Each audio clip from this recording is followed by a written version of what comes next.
Yo, what is up, people? It's Mike the NBA guy, and today I need to talk about Ben Simmons and Russell Westbrook. So, a few days ago, I don't know if any of you watch the YouTube channel Young Mustard, who's another NBA YouTuber, but I do, and I'm a big fan of his channel.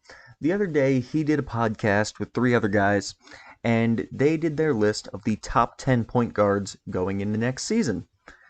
And overall, the list wasn't too bad, I guess. They had Curry number one, Luka number two, which I think is absolutely, like, those two are straight facts, alright? But there was one egregious choice that they made in that list, and most of the comments watching the live stream agreed with me. They had Ben Simmons at number 8 for next season, and not only that, they had Russell Westbrook at number 6. Ben Simmons, they think, is going to be a worse point guard than Russell Westbrook next season. And I gotta talk about it because that is ridiculous. And I mean, I know a lot of people like Russell Westbrook more than me. I do not have an issue with someone calling me a Westbrook hater because I don't like him. I think he's an asshole, and I think his play style is extremely bad. I don't like the way he plays basketball. But even acknowledging my bias, even if I consider Westbrook like a little bit better than I truly do because I know that I'm a little biased against him, you're going to put Ben Simmons below him for next season? What? Absolutely terrible. So I need to talk about this. So for next season, Ben Simmons is going to be 23 years old, I believe, maybe 24. Russell Westbrook is going to be 31. Okay? Let me just double check for this. Westbrook is going to be 32 next season, so definitely in the twilight of his career. Ben Simmons is going to be 24. Still not in his prime, but approaching it. Alright? Ben Simmons this season averaged 16 points, alright, 8 rebounds and 8 assists, with 2 steals and a block, 3.5 turnovers a game, and he did this on 58% from the field and 62% from the free throw line. And while 62% from the line is not great, it's still the best mark of his career. And also, for the record, the last month of the season before Ben Simmons got hurt after the All-Star break, he was actually shooting something like 73% from the free throw line, which is very good. If he can shoot in the 70s next season, that would be amazing. Okay, I am salivating over the idea of Ben Simmons making 70% of his free throws, okay? It is so frustrating to watch him make one of two every single time. I swear I've seen this man make both of his free throws in a trip to the line, like, literally once. It never happens. It's atrocious. Alright, other Sixers fans, you're with me here. So, not amazing stats, but it is important to mention that Ben Simmons was also a Defensive Player of the Year candidate this year. He was number 4, and I think that's pretty fair. I personally might have had him higher. Excuse me. But you also got to think he might lose some points because he's playing with Joel Embiid, who is also a Defensive Player of the Year candidate on a year where he's healthy. Ben Simmons is the best guard defender in the league. He is the most versatile defender in the league, in my opinion. I really can't think of anyone who I would rather have switching onto both a point guard and a center in the same game. Obviously Ben Simmons, he can't really guard centers because he's just not that big. But with the league going to more small ball, he can absolutely guard small ball centers. Anyway, look at Westbrook's stats. He had arguably the second best season of his career. Outside of his MVP season, I would say this was the best season of Westbrook's career. In this season, he averaged 27 points, 7 assists, 8 rebounds, and 7 assists with 4.5 turnovers. So that's one more turnover with 1 less assist compared to Ben Simmons. So that's, pretty decent difference. And he did this on 47% from the field, which was his most efficient shooting season of his career. Okay? 47% from the field. And 26% from 3, and 76% from the free throw line, which is also better than he shot from the line for the last several years. So big improvements from the free throw line for him. So not a bad season, a very good season by Westbrook standards, and even though I'm not, he obviously doesn't compare to Ben Simmons defensively, I'm not going to sit here and say he's a bad defender either. Westbrook, I would say, is a slightly above average defender, especially for a guard. You know, he gives effort on that end, and he's pretty athletic, so even if he's not amazing, he's definitely not a defensive liability, I would say. So, why is Ben Simmons definitely, unquestionably, in my opinion, going to be better than Westbrook next year? Well, first of all, like I said, Westbrook's getting older. 32. Westbrook is around the time when he is going to start exiting his prime. I would not expect him to have a better season next year than this year. He keeps having all these little tiny minor injuries. He had them in the playoffs, and people were using those as excuses for him, even though he chokes every single year in the playoffs, so I think it's kind of bullshit if you're going to call injuries for it. It's just what he does. But, I digress. Alright, he's probably going to be, a tiny bit slower, tiny bit worse next season. I wouldn't be surprised if his field goal percentage drops down again slightly, especially if the Rockets get a center. Alright? And Ben Simmons, meanwhile, is going to get better. Like I said, I expect his free throw percentage to be in the 70s because it was only a small sample size. It was only like 12 games or something that he was shooting over 70%. But still, I mean, I expect him to work on it this offseason. He knows he needs to shoot better, and I think Ben Simmons going to the free throw line honestly might be just as impactful as him starting to shoot threes. If Ben Simmons can get to the free throw line consistently and lead the league, or be close to leading the league, sorry, I'm yawning, I'm tired. If he can be close to leading the league in free throws, averaging nearly double digits in free throws and shoot 70% or higher on them, that would be amazing for his game. I expect him to shoot wide open threes next season. I do. Do I have any evidence for this? Absolutely not, but I believe he will. I think Doc Rivers is going to make him. And look, the man shoots well. Alright, in the 3 legit three-pointers he took this season, the 3 ones that weren't buzzer beaters or any bullshit like that were legitimate spot-up threes, he made 2 out of 3 of them. Now that's an incredibly small sample size, but, I mean, we're only asking for league average efficiency here, and I believe he can do that. Alright, I really do. It's all in his head. Everyone has said this, it's all mental for Ben Simmons. He just needs to get over himself and shoot the threes. Alright? So I believe he will start shooting, but even if he doesn't, okay, let's say Ben Simmons doesn't shoot any threes next season, he's still better than Russell Westbrook.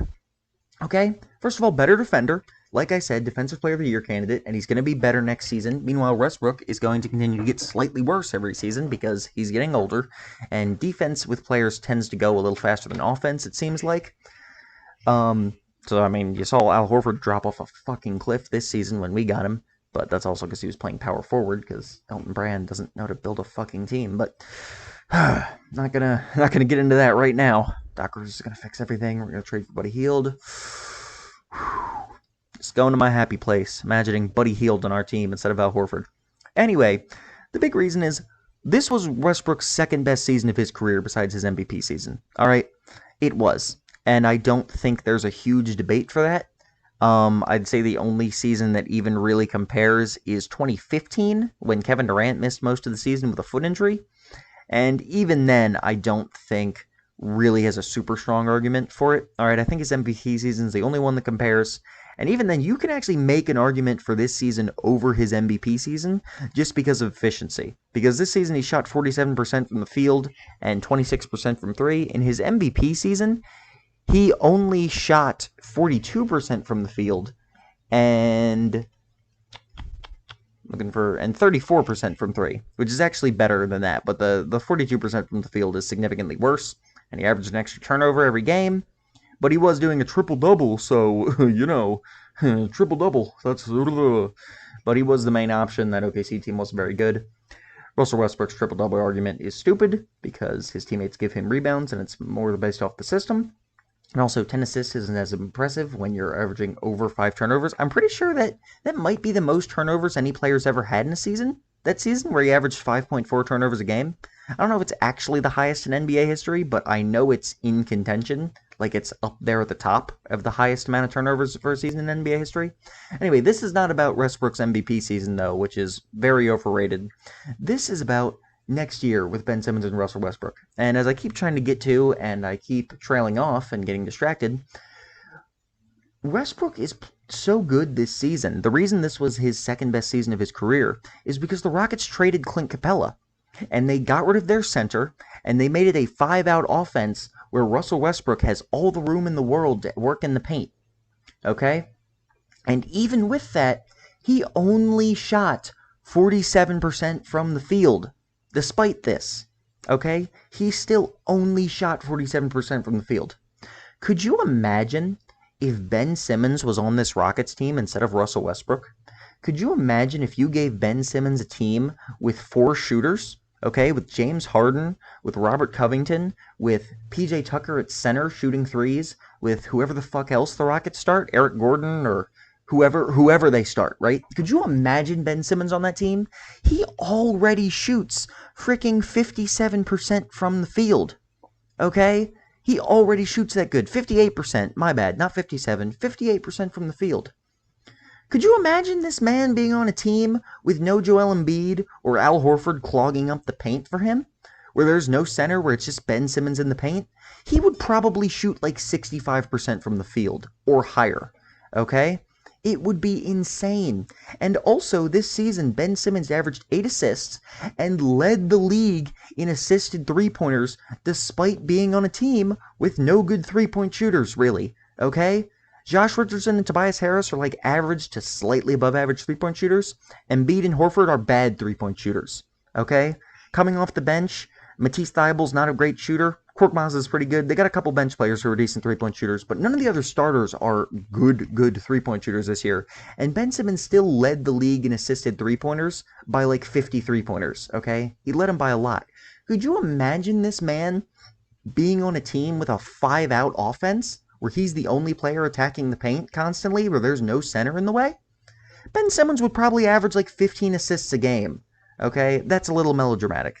Melodramatic? That's a little dramatic. Overdramatic, that's it. I know words. Come on though, seriously. He could definitely average 11 or 12 assists a game though on that team, and he could absolutely average something like 20 points.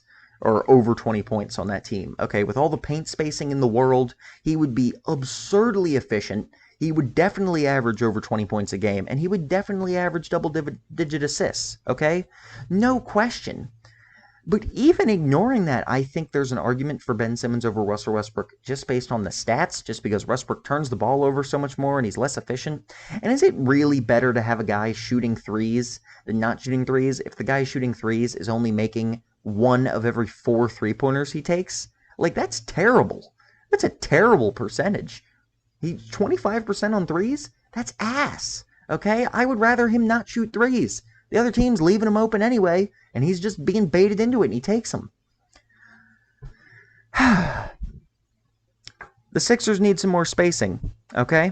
And if they get some more spacing, a la Buddy Hield trade, Ben Simmons will be clearly, unquestionably, to anyone except the most diehard Russell Westbrook fans, and I don't know what's wrong with those people, but there's a lot of people who absolutely love this guy.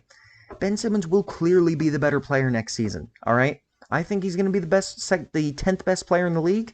I think Westbrook is not going to be a top 30 player, and I don't think I think he'll be an all-star, but I don't think he's going to deserve to be an all-star. I'll say that. I think he will be one because he has all these stupid fans, but I don't think he will deserve to be one. So that is my rant on Russell Westbrook, and why he's hella overrated is what this kind of became. Ben Simmons is going to be better than him next year, okay? Just freaking watch. I cannot believe that Young Mustard, if you're somehow watching this, first of all, I'm a huge fan of your channel, but I can't believe you and your boys put Westbrook over Ben Simmons on your list for next year. You're crazy, okay? Everyone else, thank you all for watching this video. If you enjoyed, please like the video, please subscribe to the channel, and please check out some of my other content. Thank you.